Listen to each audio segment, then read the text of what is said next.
ஏன்டா எப்ப பார்த்தாலும் எருமச்சாடிய மூஞ்சில அப்புறம் மாதிரியே தெரியுற? வாழ்க்கையில் நிம்மதியே இல்லை.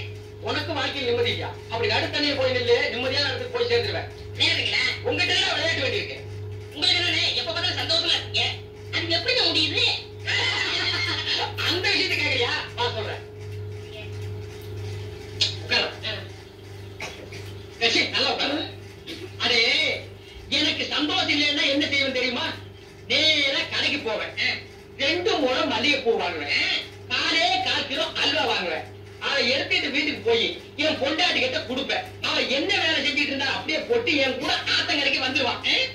அப்புறம் அவன் மடியில நான் படுக்க, என் மடியில அவன் படுக்க, அவன் பாட, அப்புறம் நான் பாட, இப்படியே பொழுது போற வரைக்கும் ஒரே கிளியிருப்பா இருப்பான்.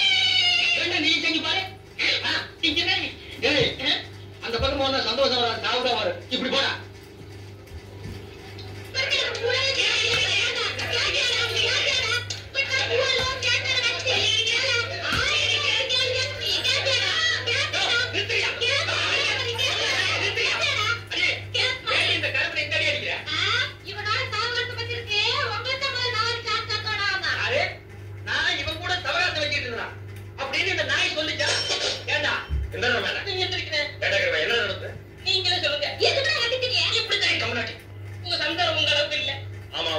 கம்மி அதுக்கு என்ன?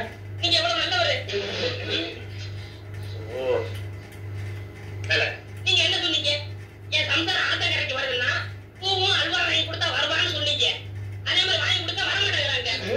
இதுக்கு நீங்களே ஒரு பைசல் பண்ணுங்க. இதுக்கு எவ்வளவு ரூபா செலவழிச்சாலும் நான் பாத்துக்கிறேன்.